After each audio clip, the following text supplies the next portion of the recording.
जीवन में सारी अनुकूलताएं भगवान से ही हैं और भगवान जब सहायता करते हैं तो सभी रूपों में वो साधन बनकर, द्रव्य बनकर, विचार बनकर प्रकट हो जाते हैं। हम कुंभ के अवसर पर आए हैं। कुंभ की कथा समुद्र मंथन से है। कुंभ तब से है जब से समुद्र मंथन आद्यकाल, और भगवान ने अमृत के लिए कई रूप धारण किए। इस कुंभ के अवसर पर हम भगवान का अनुग्रह अनुभव करें तो अमृत वो स्वयं है। अमृत कैसे प्रकट हो तो मंदराचल बन गए, मथानी बन गए, कूर्म बन गए। मंदराचल किस जगह रखा जाए? मंदराचल स्वयं भगवान है। मंदराचल कुछ और नहीं, विष्णु का ही रूप है। कूर्म भगवान स्वयं विष्णु है। तो भगवान की पृष्ठ पर मंदराचल, तो मंदराचल स्वयं नारायण है, कूर्म स्वयं नारायण है।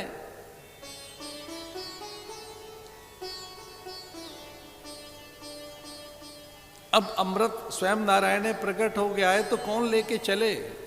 धन्वंतरी बन गए। भगवान ही धन्वंतरी बन गए। धन्वंतरी कोई और नहीं, नारायण ही है। अब इसकी रक्षा कैसे हो? जयंत ने घट लिया, छीना झपटी होने लगी, इधर उधर बिखरने लगा। सबसे पहले यहाँ पर प्रयाग में वो घट लेकर भागा। नासिक, गोदावरी, कुछ बूंदे वहां गिरी।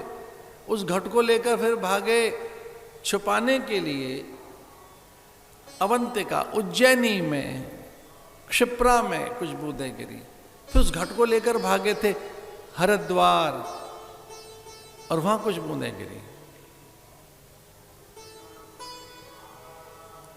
अलग अलग योग में उसकी रक्षा की देवताओं ने, लेकिन जब नहीं कर सके तो उसकी रक्षा के लिए मोहिनी बनकर भगवान स्वयं प्रकट हुए।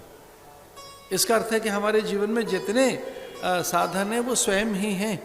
उसके रक्षण, संवर्धन, पोषण के लिए भगवान स्वयं आते हैं। धर्मंतरी बनकर वो प्रकट हुए। अमृत वो हैं ही। मोहिनी बनकर उसकी रक्षा के लिए आए। मंदराचल कूर्म बन गए। समुद्र मंथन की कथा में एक साथ विष्णु के 5 अवतारों की कथा आती है। इसका अर्थ है कि वो द्रव्य बनकर, साधन बनकर, विचार बनकर, काल बनकर, आपकी मति बनकर, संकल्प बनकर आपके साथ रहेंगे। जितनी ये अधिकता है, जो जीवन में श्रेष्ठता है, जो कुछ भी पवित्रता है, जो विभूतियां हैं, उन्हीं की हैं। भगवान उन विभूतियों में विद्यमान है।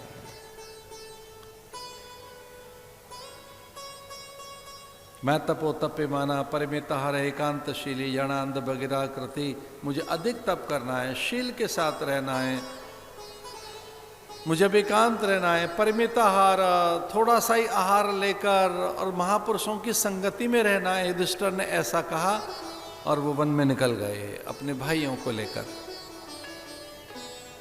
एकांत में एक दूसरे का साथ छूट भी जाएगा तो चिंता नहीं करेंगे। हिमालय में लक्ष्य की ओर बढ़ते रहेंगे।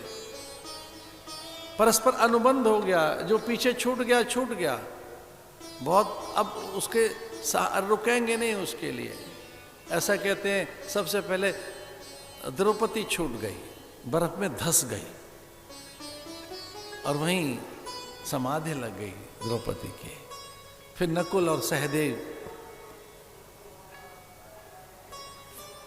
फिर अर्जुन, अंत में भीम, फिर बच गया युधिष्ठिर। उसको लेने के लिए विमान आया, साथ साथ श्वान चल रहा था। देवदूत आए थे, बैठो आपको साथ चलना है। उसने कहा मैं तो साथ चलूंगा, पर ये मेरा साथ दे रहा है। सब पीछे छूट गए, इसे भी साथ लेकर चलो। देवदूतों ने कहा केवल आपके लिए आज्ञा है, इसे नहीं बिठा सकते। तो उन्होंने कहा जब तक ये मेरे साथ चल रहा है तो मैं भी कैसे इसका साथ छोड़ूं। आप भले ही विमान लेकर चले जाएं, मैं इसका साथ नहीं त्याग सकता।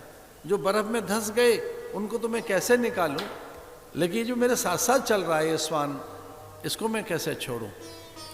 अचानक ये धर्म प्रकट हुए। धर्मराज, उन्होंने कहा मैं तेरी परीक्षा ले रहा था, तू सच में ही धर्मनिष्ठ है। तो साथ वाले व्यक्ति को ऐसे भी जो नहीं छूटा है, साथ है, तो उसको भी साथ लेकर गए। महत्तपो तप्पे माना परिमिताहार, एकांतशीली, संतों के सानिध्य में कैसे जीवन बनता है, ये भागवत के अंतिम उपदेश हैं।